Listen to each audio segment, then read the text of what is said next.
আমি যে আমাকে যে আবার এই ভিডিওটা করতে হবে আমি বুঝতে পারছি না। কিন্তু অনেকের তো কোয়ারিজ থাকে এবং অনেকে অনেক রকম মন্তব্য রাখছেন এবং তাকে অনেক রকমভাবে গালাগাল করছেন এবং আমার মত অনুযায়ী হয়তো তারা গালাগাল করছেন সেটা তার পরিস্থিতিটা না জেনে, তার চিন্তাভাবনাগুলোকে না জেনে আমিও করেছি, আমি ব্লক করেছি। কারণ তার কাছ থেকে কিছু ভালো কিছু নেবার নেই আমার সেই মুহূর্তে। কারণ কম্প্রোমাইজ সব দিক থেকে হয় না। নিজের আমি কার কথা বলছি সেটা আমি বলি আগে। আমি ওই সুস্মিতার কথাই বলছি, যে অভিনেত্রী আপনাদের কাছে। আমি বহু বছর সিরিয়াল দেখি না, মানে ওর ব্লগ আসতো, আস্তে আস্তে অ্যালগোরিদমের মাধ্যমে সেটা কখন ফলো হয়ে গেছে, যখনই ও কোনো কিছু ব্লগ ছাড়তো তখন দেখতাম এবং বিশ্বাসের সহিত আমি ওকে দেখতাম। এটা আমাকে মানতেই হবে। তো এটার পেছনে কোনো মিথ্যে নেই। কিন্তু তারপর থেকে যখন ওদের কাদা ছোড়াছুড়ি শুরু হলো, দেখুন আমি কিন্তু কারোর ব্যক্তিগতকে আঘাত করতে চাইছি না। যার সেটা ব্যক্তিগত মতামত। কিন্তু আমার বক্তব্য অনুযায়ী একজন ৩৫ বছরের মহিলা যদি সেই নিজের চাহিদাটা না বোঝে, যে সে কি চায় আসলে, আমি কি চাই আমার থেকে ভালো কেউ বুঝবে না। সেই বিগত ২০-২৫ বছরের দিন, আগের দিন নেই। মানে তারও আগে থেকেই শুরু হয়েছে এবং ২০-২৫ বছরের আগের দিন নেই, যে জোর করে জোরপূর্বক সবকিছু হয়ে যায়। একজন মা হতে গেলে কি একজন বাবা হতে গেলে তার সমস্ত ভালো ক্রাইটেরিয়াগুলো থাকতে হয়। প্রথমত তাদের অ্যাডজাস্টমেন্ট থাকতে হবে। অবশ্যই সেটা সবার আগে প্রয়োজন। মানুষ কখন কোন পরিস্থিতিকে নিজেকে অ্যাডজাস্ট করতে পারবে না সেটা আর কতদূর পরিস্থিতি মানুষের সাথে কিছুদিন ঘর করার পরই বোঝা যায়। হঠাৎ করে এখন আর কেউ মা হয় না। অনেক কিছু ভাবনা চিন্তা করেই তবেই সে মা হয়। আর আরেকটি কথা হলো যে ও একজন সাইকো পেশেন্ট আমার মনে হয়েছে। যে পরিস্থিতি অনুযায়ী তার চাহিদা পূরণ না হলেই সে যে অনেক বিবাহতে, মানে সে সম্পর্কে জড়িয়ে পড়তে পারে। এটা একটা তার ব্যক্তিগত ব্যাপার হলেও এটা একটা সাইকো পেশেন্টেরই চিন্তাভাবনা। পর তার মনে হয়েছে যে তার অল্টারনেটিভ কিছু, ভালো কিছু, আরো ভালো কিছু, আরো ভালো কিছু। মানুষের চাহিদা যে কোথাও থামা উচিত সেটা ও জানতো না বা বুঝতো না। এবং আমি বলবো তারা প্রত্যেকেই ভালো, যে তা ওই মেয়েটির বিরুদ্ধে কখনো কোনো কিছু মুখ খোলেনি এবং না খোলাই উচিত। কাদা ছেটাছেটি এরকম তো ঠিক না। এবং ইদানিং দেখেছি যে ওদের মধ্যে খুব কাদা ছেটাছেটি হয়েছে, সেটা থেকে আমরা জানতে পেরেছি। কিন্তু কারোর ব্যক্তিগত ব্যাপার নিয়ে আমি এরকমভাবে ডিসকাশন করি না। কিন্তু আমার মনে হয়, আমার কিছু কিছু কমেন্ট দেখে মনে হলো ও ঠিক কাজ করেছে। মানে ম্যাক্সিমাম, মানে ১০০ ভাগের মধ্যে ৯০ ভাগ মানুষ যে মানে ওকে ধিক্কার জানিয়েছে, আর ১০ ভাগ মানুষ যারা ওকে সাপোর্ট করেছে এবং কেউ কেউ আমাকে ভালোভাবেও বলেছে যে ও যেতেই পারে। কিন্তু সব কিছু মেন্টাল ব্যাপার। যে একটা মা জন্ম দেওয়ার পরে মানে তার আবেগ থাকবে তার শিশু ঘিরে। সেই মুহূর্তে অনেক রকমভাবে মুড সুইং হয়। মানে সে বিগত এত বছর ধরে নিজেকে ভালো সাজিয়ে রেখে যে মিথ্যে কথাগুলো বলেছে, সেই মিথ্যে কথাগুলো ও মনের দিক থেকে হয়তো আর নিতে পারছে না। তার জন্য সে একরকম পুরো একটা সাইকো আমার মনে হয়েছে। ওর ওর প্রত্যেকটা মানুষই কিন্তু আমরা কোনো না কোনো দিক থেকে সাইকো এবং আমাদের ট্রিটমেন্টের প্রয়োজন। আমরা যে পরনিন্দা করছি, পরচর্চা করছি, সেটাও কিন্তু আমাদের একটা প্রবলেম। হ্যাঁ, কিন্তু আমি যেটা বিশেষত বুঝি, যে এই পরনিন্দা আমি যেটা করছি পরনিন্দা পরচর্চা করার জন্য বলছি না। আমাদের মা বা বাবা হওয়ার আগে প্রত্যেকটা ডক্টরের প্রয়োজন। যখন ইস্যু যখন আসে এবং ডক্টরের কাছে যাওয়া হয়, তখন তাদের মেন্টালি সাপোর্ট দেওয়ার জন্য ডক্টরের আগে আমার মনে হয় কোনো সাইকোলজি ডাক্তারকে দিয়ে তাদেরকে আগে ভালো করে ওয়াচ করানোর দরকার, যে তারা প্রকৃত অর্থে মা বাবা হওয়ার জন্য উপযুক্ত কিনা। আমাদের দেশে তো এই ধরনের চিন্তাভাবনা মানুষের মধ্যে নেই। হচ্ছে, পড়ছে, হয়ে যাচ্ছে, অগণিত বাচ্চা হচ্ছে, বাচ্চার শখ হচ্ছে, বাচ্চা নিয়ে ফেলছে, তারপরে অন্যের হাতে সেই বাচ্চা মানুষ হচ্ছে। কিন্তু সাইকোলজি বলে আমার মনে হয় এরকম দুগ্ধপোষ্য সন্তানকে, মানে যে একটা দুধের বাচ্চা, ১.৫ মাসের বাচ্চা, তাকে ফেলে রেখে এরকমভাবে একটা মা চলে যেতে পারে, ঘুরতে চলে যেতে পারে। হ্যাঁ, তার মুড সুইং হতেই পারে, কারণ বিগত সে এতগুলো জার্নি পার করেছে।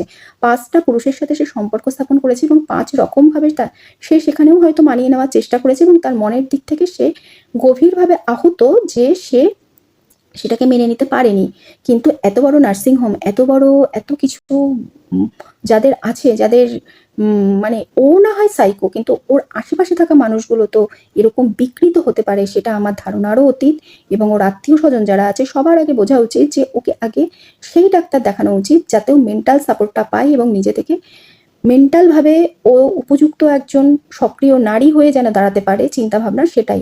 ও হাসি মুখে সবকিছু করছে মানেই ওর ভেতরে যে কোনো ক্ষোভ, উত্তেজনা নেই তা নয়। ওর মধ্যে সব আছে, সেটাকে রেখেই ও মা হওয়ার যে দিনের পর দিন মানুষকে মিথ্যে বলে অনেক মানুষ না মানুষকে মিথ্যে বলে অনেক কিছু বোঝাতে পারে। সেগুলো আমরা হয়তো গিলে ফেলি ভিক্ষুকের মতন এবং গিলে ফেলে সেই জিনিসটাকে যখন যখন দেখি যে সত্যিই তাই আমরা ভুল করেছি, একে বিশ্বাস করে এবং অপরকে দোষ দিয়েছি, এটাও আমাদের একটা মহান দোষ।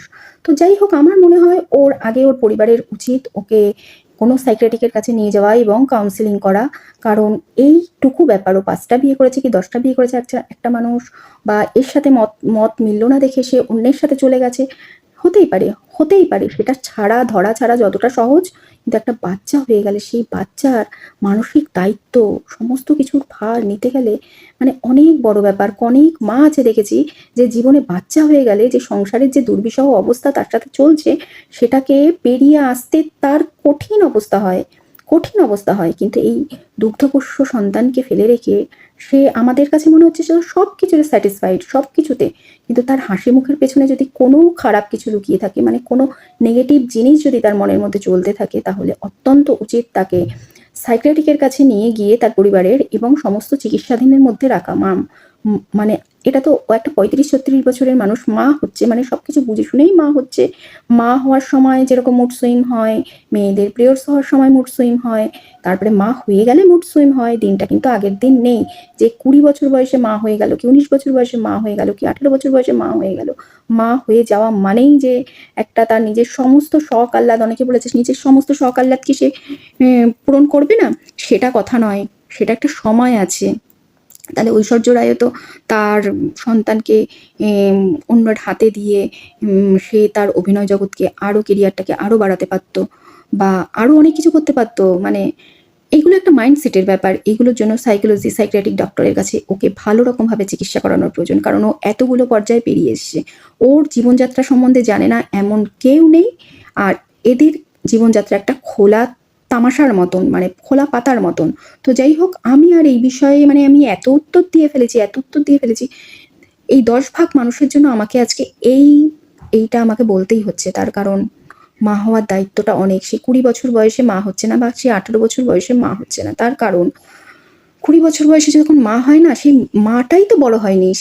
সাথে তার বাচ্চা, তাকে সে কিভাবে দেখবে সেটা মেনে নেওয়া যায়। সে যখন ৩৫, ৩৬, ৩৭ বছরে মা হচ্ছে, তাকে তো একটা ভাবতে হবে এই যে মা হওয়ার গল্পটা যে চালিয়ে গেছে, এটাই আমাকে দুঃখ দিয়েছে।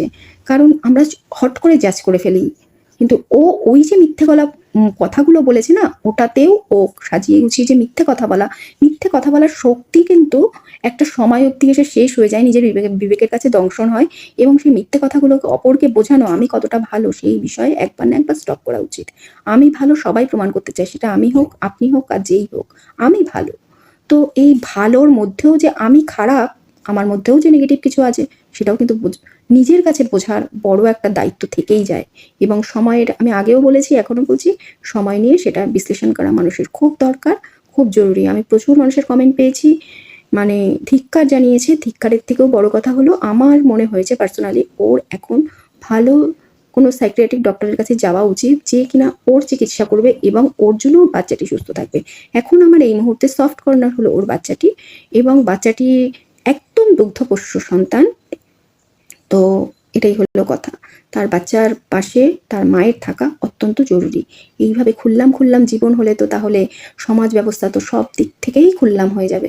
ব্যক্তি স্বাধীনতা আছে বলেই সব দিক থেকে সব কিছুকে মেনে নিতে হবে তা তো নয়। এটাকেও তো স্বেচ্ছাচারিতা বলে। এই স্বেচ্ছাচারিতা থেকে তাকে মুক্ত করার আগে দরকার, কারণ সে ভালো থাকলে তার বাচ্চাটিও ভালো থাকবে, আর আমাদেরও এত কথা আসবে না। ওকে আজকে হয়তো তুলনা দিলাম, কিন্তু এই ভিডিও আমি আরও ২ বছর আগে করেছি। মা হওয়ার আগে, মা যখন একটা ইস্যু নিচ্ছে, তখন এখন তো বর্তমানে অনেক প্ল্যানিং করে হয়। হঠাৎ চলে আসলে তো সেটা মানে অন্য ব্যাপার।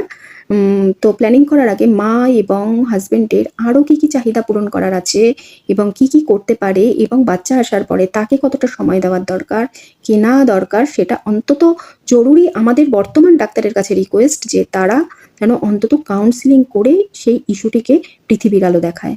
এটাই হলো ব্যাপার। পৃথিবীর আলো সবাই দেখাতে পারে, গরু, ছাগল, ভেড়া, রাস্তাঘাটের কুকুর, সবাই দেখাতে পারে তার সন্তানকে পৃথিবীর আলো। কিন্তু পৃথিবীর আলোটা কতটা সঠিকভাবে, কতটা সুস্থভাবে সে দেখাতে পারবে, সেটাই হলো আসল কথা।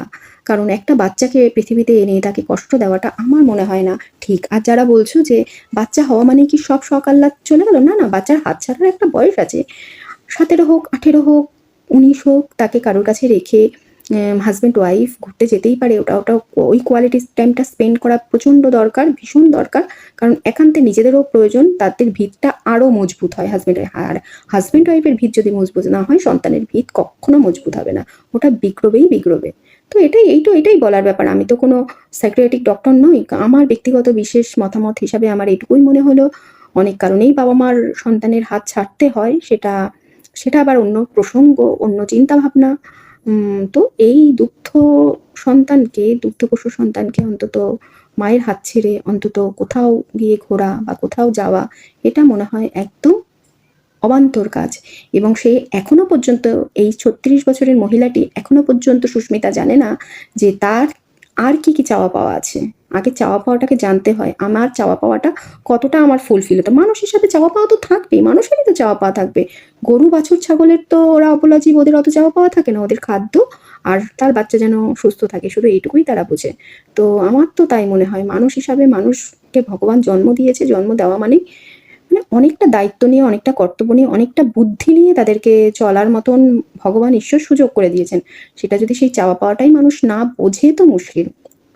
আগেই চাওয়া পাওয়াটা, প্রত্যেকটা মানুষের চাওয়া পাওয়া থাকবে, এবং সে সেই চাওয়া পাওয়াটাকে কতটা সময় মতন তাকে স্যাক্রিফাইস করতে হবে, কতটুকু সে স্যাক্রিফাইস করার জন্য উপযুক্ত, অবশ্যই এই বিষয়ে কাউন্সেলিং করে তবেই আমার মনে হয় ধাপে ধাপ এগোনো উচিত।